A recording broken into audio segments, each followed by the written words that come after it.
morning, good afternoon, and good evening. So today, it will be a different video. Wala tayong Shopee or Lazada haul today or cleaning today. Bagkus tayo ay magre-review ng mga luxury bags. So disclaimer lang po, and this is not to brag, but to inspire na kahit tayo ay isa lamang housewife, for example, or nagtatrabaho tayo, paminsan-minsan kailangan din nating bigyan ng mga bagay na gusto natin sa ating sarili. So today, i-review natin ang dalawang bags na in the list of SLGs, small leather goods ng Louis Vuitton. So the first thing that I have to show it to you ay itong box na to. So this is a very small box, and when I open it inside,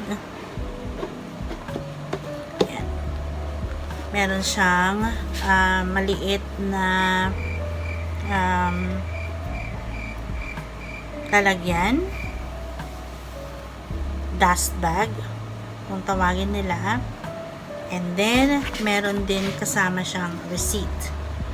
So every time you purchase an original Louis Vuitton, lagi silang magbibigay ng receipt. So you can keep this because for this kind of goods, pwede mo siyang itago or pwede mo siyang gamitin in a very long run, and then kung nagsawa ka na, pwede mo rin siyang ibenta. You still be able to earn or to gain some money when you sell this kind of bags. So yan, yung receipt.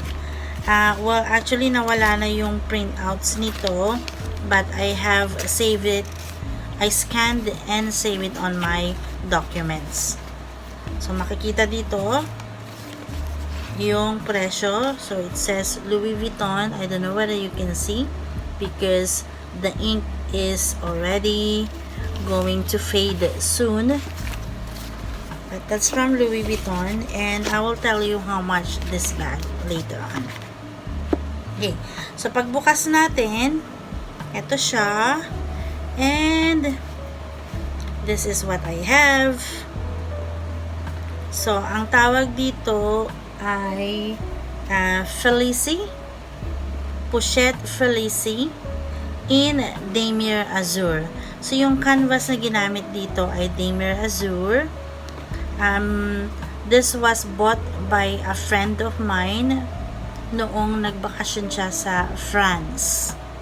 She went to Paris, she went to Lourdes as well, and then she bought this for me. Okay, so pagbubuksan natin, check muna natin. Okay. So, meron siyang Louis Vuitton Paris. Pagpasensyahan nyo na yung aking kamay or daliri. Parang daliri ng magsasaka daw. Kasi maraming dumi. Okay. So, kapag bubuksan mo ito, meron siyang mga buttons here. Meron na siyang konting scratches. Because this was bought year 2019 and I have used it many times na. Okay, meron din siyang lagayan ng handle. Tinanggal ko lang siya ngayon. Okay, so sa loob, meron siyang kasamang isang malaking wallet. I think you can put here some coins, or maybe you can put some bills or notes. Okay, and then meron din siyang kasamang credit card holder.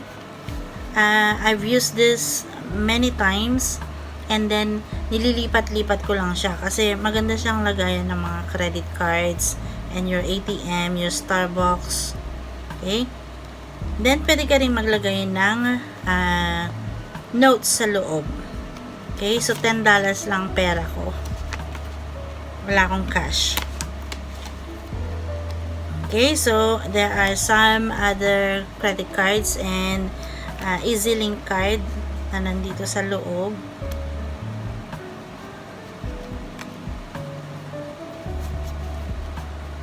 Okay. So, yan. And then, sa loob niya, nilagyan ko lang siya ng ganito para hindi mag-moist. Just to keep it dry. And then, sa loob, this is made up of pink canvas yatang tawag dito. Basta yung sa loob niya ay colored pink. I think there are some other Pochette Félicie wherein sa loob niya ay blue. So, ang pinabili ko ay yung pink. Then, I have the Louis Vuitton card just to let you know that this was made of cowhide leather trim and it's a man-made lining. Okay. Ayan. So, ganyan lang siya. Maliit lang siya. And you can see yung kanyang tag. I don't know whether you can see it. But every original bags have this, yung date code na sinasabi, wherein you will be able to decode kung saan ginawa tong bag na to or kung kailan ginawa itong bag na to. So that's it. This is one of their small leather goods. Meron siyang handle dito, but I think I use it from my other bags. Pinagpapalit-palit ko yung mga gamit. So, yung gamit dito, pwede kong ipalit sa kabilang bag. Yan. But, what I have is, I bought this chain. Ito ay nabili ko sa Shopee for about 15 Singapore dollars. So, all you have to do is you just put it here. And then, dito rin. So, pag hindi ko ginagamit yung bag, tinatanggal ko yung mga chains. Kasi baka mag-rust or magkalawang siya and then maapektuhan yung bag natin. Especially for this kind of leather. This is in Damier Azur. So, medyo mahalata kapag may dumi. So, currently, wala pa naman. Although, I've used it many times. Okay. And then, ganito lang siya. So, either pag pupunta ka ng dinner or mag-attend ka for any events, you can just hold it like this. Or you can also put it on your shoulder or on your arm and then bitbitin mo siyang ganyan. So, this one, kunti lang yung may lalagay mo. Lalagay mo lang yung credit card holder mo, and then yung lalagyan ng bills. Yan. So, medyo may pwede pa namang maglagay ng konti, pero magiging bulky siya. So, pag ilalagay ko yung iPhone 11 ko, yan, pwede pa naman. And I can still close it. Yan. So, ganyan siya. And I really love this bag because it's an go-to bag. Yan. So, tanggalin muna natin to. Again. Before you store it. So, what I usually do with my Louis Vuitton bag is that I store it in the original dust bag. Ayan. Lagyan ko nito para hindi mag-moist. Mag-absorb ng moist yan at saka baho. Yan. So, ilalagay lang ulit natin sa kanyang lalagyan. Yan. Saka ko ipapatong yung chain. Takpan ko rin yung chain para hindi alikabuhin. Then, I can just put on the original box. And, okay, so to check how much this bag, this was bought by a friend of mine for about 700 euro.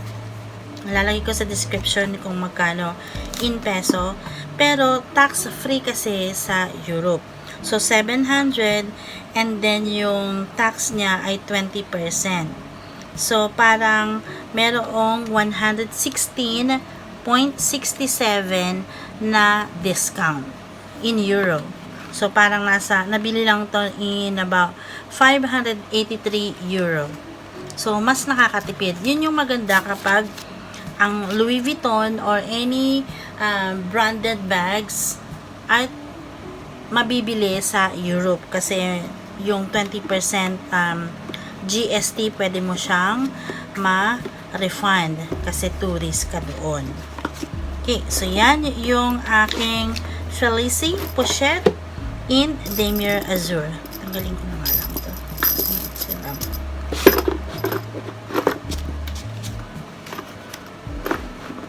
Okay, mag-i-insert ako ng mga clips ng mga artist or mga vlogger na mayroong ganitong bag.